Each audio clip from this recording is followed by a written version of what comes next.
Hi, I'm Elizabeth Betts and welcome to the Introduction to Patchwork and Quilting course. I will be steering you through the next 6 sessions where we will be covering a range of quilt making techniques. On the course you can try a bit of everything and see what suits you.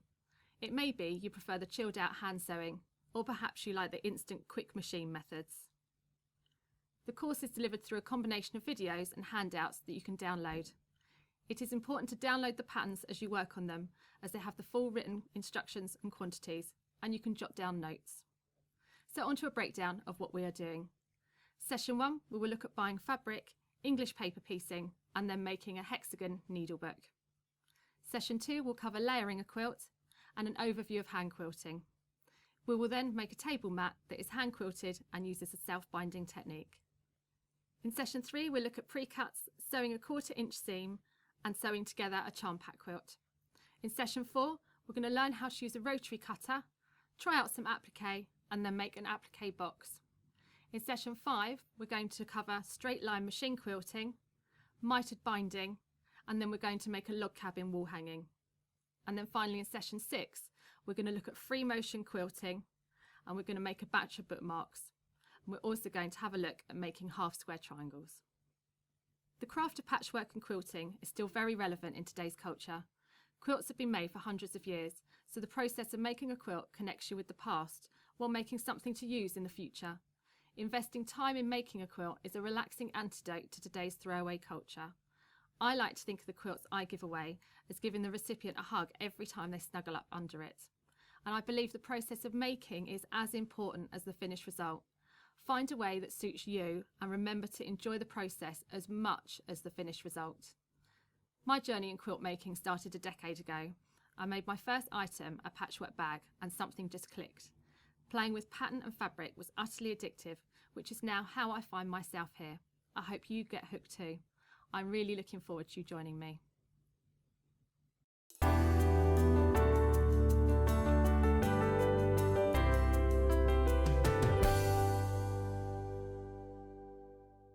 Before we start sewing, I just want to chat about choosing fabric for quilt making. This stage can be one of the most exciting parts of making a quilt. People sometimes describe the feeling of going into a quilt shop as being similar to their childhood experience of walking into a sweet shop. So many things they want to buy. Other people can find it stressful and get worried that buying fabric that may be wrong or doesn't go together. Remember, fabric choice is a personal thing, and don't get swayed by over-enthusiastic shop assistants or friends. If you like it, then use it. So the essentials.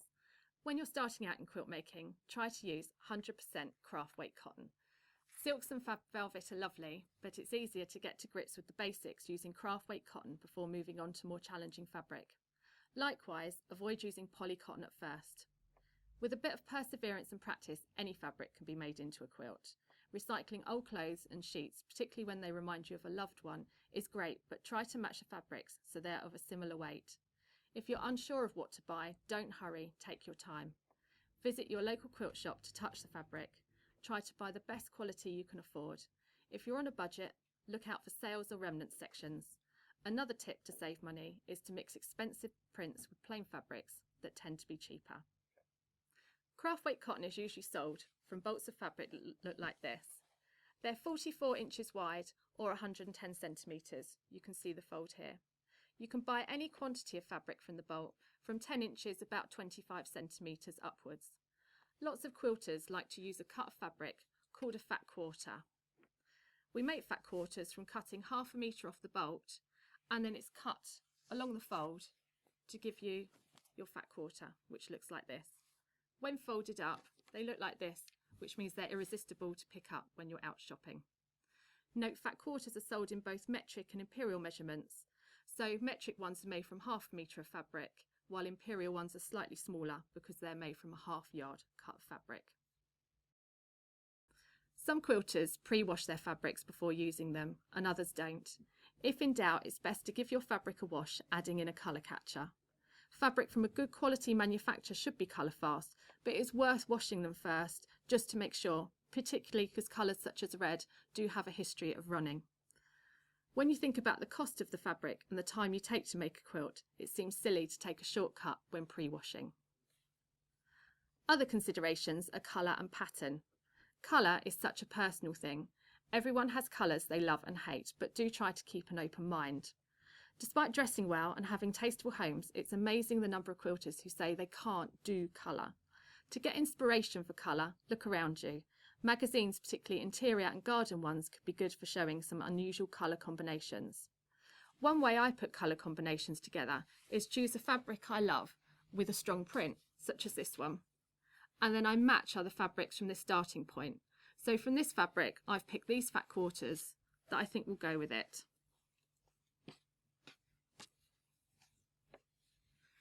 If you're matching fabrics to a project over time, then it can be useful to cut a small piece off and attach it to a card to keep in your purse or bag that looks like this. That way, you're not carrying a bundle of fabric everywhere you go, particularly useful when you're at a quilt show. Other people find it helpful to cut the part of the selvage off where there's the dots with the colour references for the screen used. For example, this one's here, and you can see it's got all those colours, so you would look to match those. If you're buying from a quilt shop, take fabrics to the window to see them in natural daylight. Also, take into consideration when buying fabrics from the internet that your computer screen may not give you a true representation of the colour, so maybe buy a small piece first just to check it's what you want. Bundles and pre-cuts are a useful way to buy fabric, and I'll be talking about those in more detail in session 3. The tone of the fabric can be as important as colour. Many quilts look best if you know which of your fabrics is a light, a medium and a dark.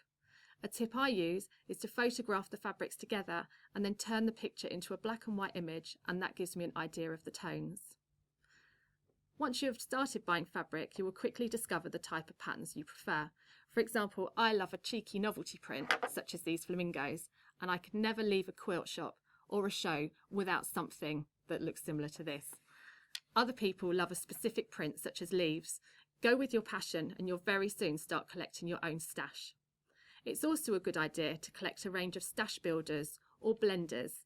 These can be spots, checks or tone-on-tone fabrics, for example, like these. I've got another pile here.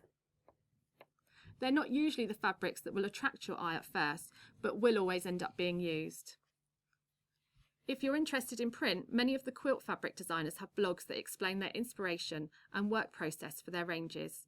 If you buy some fabric you like, check whether the designer's name is on the selvage and then do an internet search to find out if they have a website. The scale of print can be important in patchwork.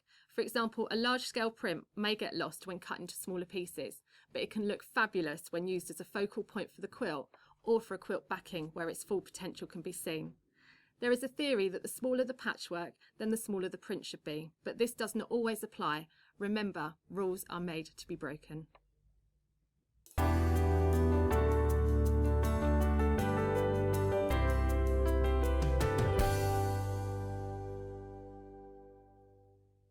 Here I'm going to show you how to do English paper piecing, also known as mosaic patchwork.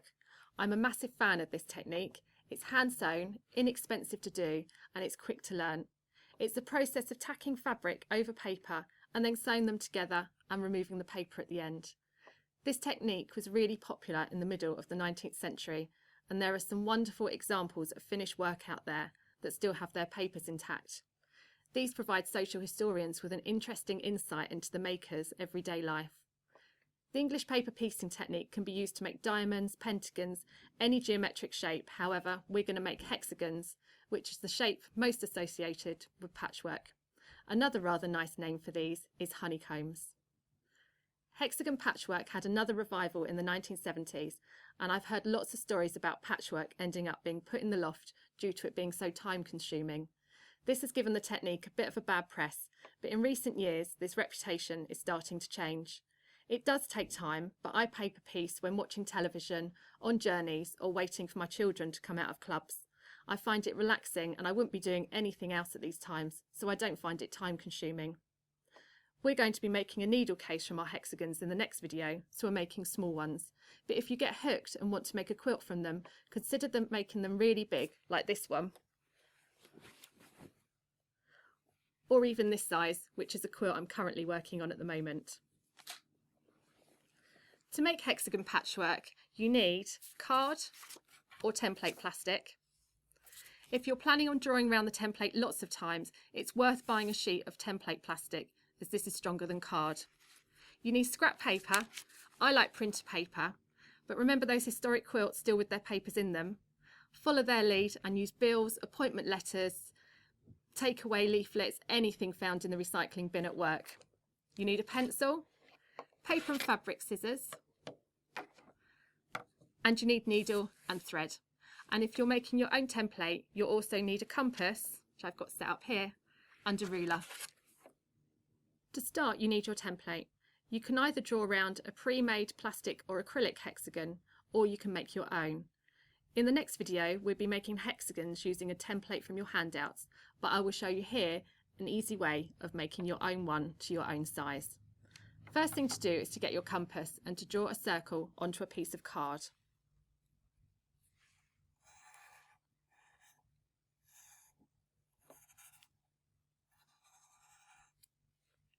Now, don't change the radius on the compass and put the point on the outside edge of the circle and make a little cross where it meets the circle like that. Then place the point back in where that cross is and do this all the way round the outside of your circle.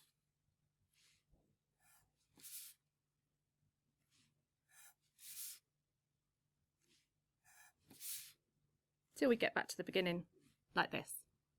At this point, you may now be remembering, I remember this from school. We take a ruler and we make lines between where these crosses are.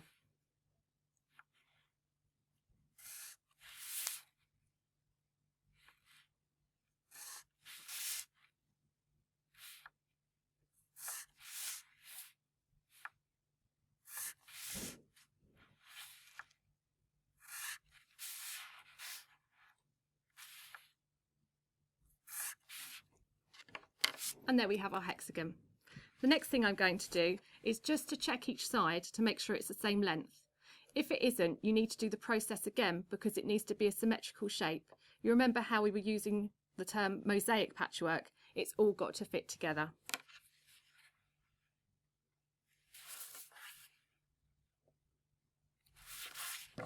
Next we take our paper scissors and I'm going to cut the shape out.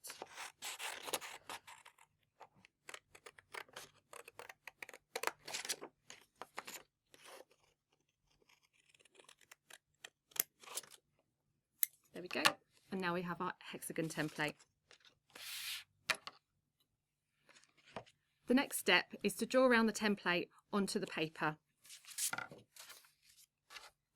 Get a piece of paper and draw around your template onto it.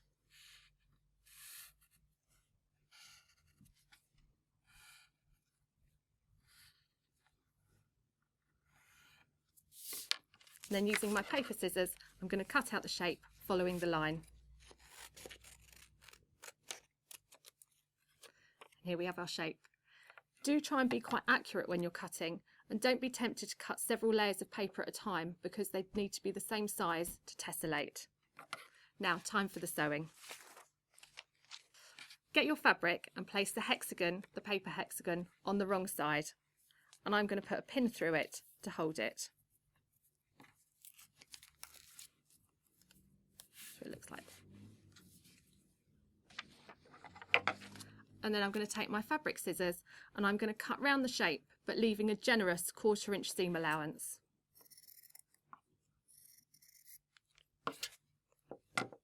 Then it looks like this. Remember what I was saying about being able to do these on places like trains? They're quite small and portable to do, and the cutting doesn't have to be exact. Thread a needle and put a knot in the end. Fold the seam allowance over the paper and sew through the fabric and the paper to hold it into place, like this. Then sew along, and when you get to the corners, just fold them over like so, and make sure you put a stitch through it to hold it there.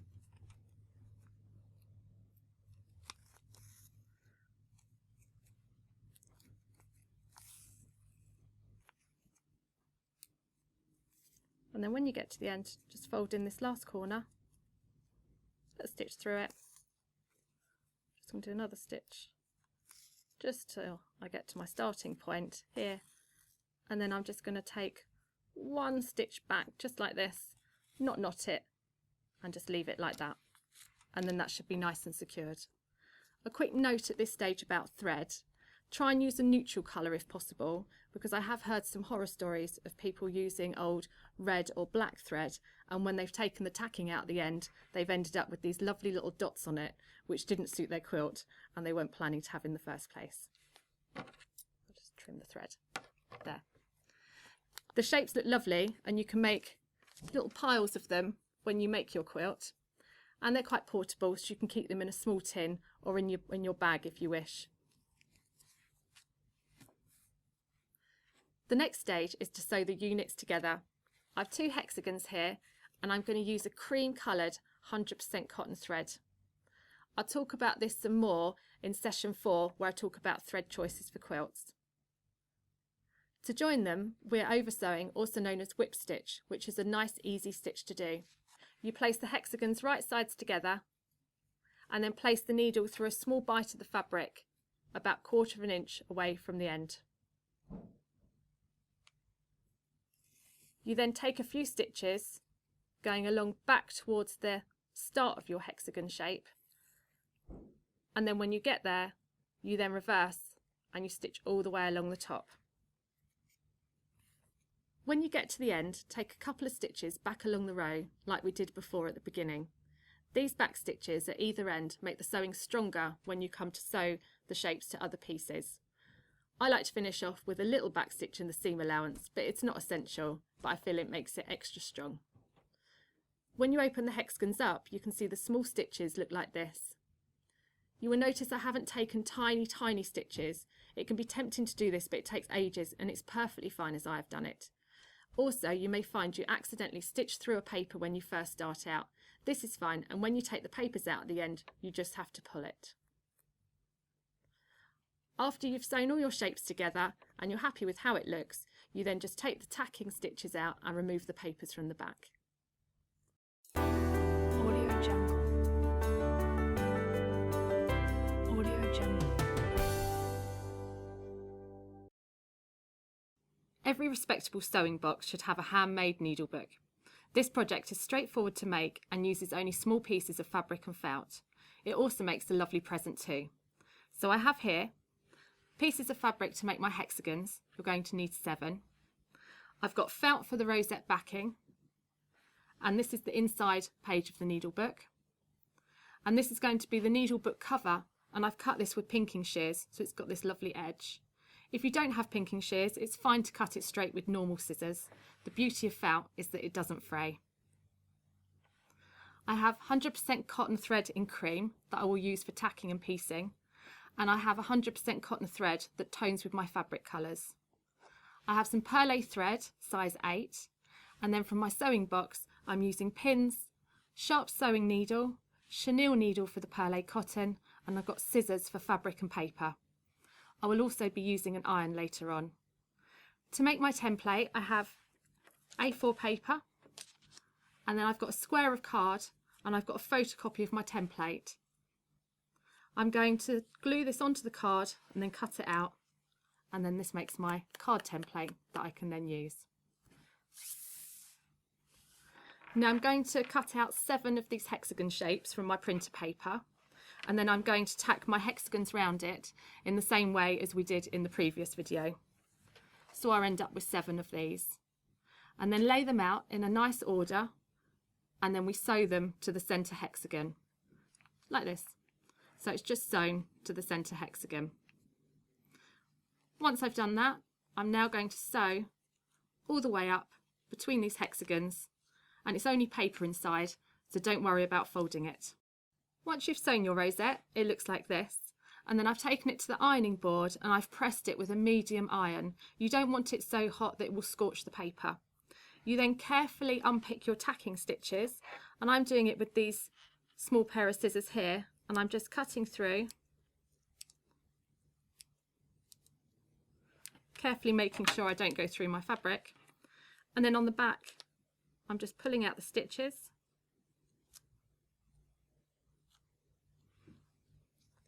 and then we can carefully take that paper out, and I'll just pull those last few stitches away.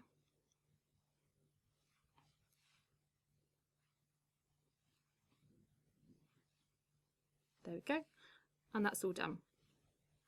And the back looks like this. I keep these papers as I can reuse them for another project. So the next stage is to take your square of felt and place your rosette in the centre on it. And then I put some pins through it.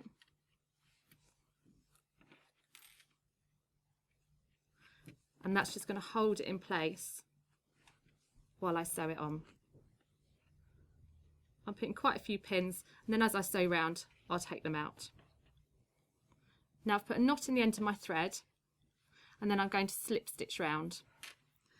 So I'm starting on the back, and remember the back's not going to be seen because it's going to be sewn onto the felt backing. So don't worry about what that looks like. And this is a slip stitch. So you use a thread that tones with the fabric on the front. I'm just using a white because white is the most predominant colour in all of these. So we come up to the front and we take a small bite of the fold, and then we put the needle in directly behind, travel along, and then come back up to the front, taking another small bite of the fabric like that. So I'll just do that again. And this is called a slip stitch. And then as you pull the thread, that will sink the stitches into the back. I always try and make sure I do a stitch on corners because we don't want that coming undone. There we go. And I keep doing that all the way around. So I'm just coming up to the front, taking a small bite of the fold, and then going in directly behind into the felt and travelling along. And then I'm going to repeat that all the way around my hexagon till it's all sewn on securely.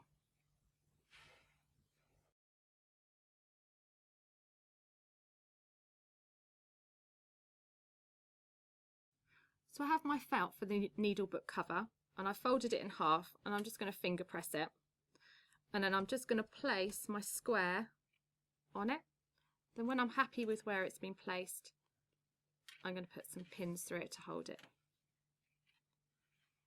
And now what we're going to do with the perlé thread is we're just going to sew a running stitch around the outside. I've put a knot in the end, and I'm just going to start between the layers, and that's going to hide the knot there. And it's just simply a running stitch. This is going to be seen on the back when you open up the needle book. It ends up looking like this, which is rather nice. Now I'm just going to carry on doing that all the way around the edge, and then we'll be ready just to put our page in. So now we've stitched our running stitch around the edge, I'm just going to get to the end, and on this last stitch I'm just going to take a little back stitch just in here, and that will secure it. You can either hide it in there or you can put it on the back. The back looks like this. And then just snip the thread. So there's our running stitch finished, and the last stage is just to put the page inside the book. So I'm going to lay the book with the outside down, and then I've got my page. I've drawn a pencil line down the middle. It's up to you whether you want to sew this by eye, but I do find that the pencil line helps keep a straight line for the sewing. And then I'm just going to place it in the centre, put a couple of pins in, and then with my perlé I'm just going to stitch all the way down that line just with another running stitch. So then I've stitched down the centre of the needle book. I started with a knot and finished with a back stitch, and then we fold it in half, and we have our needle book ready to go.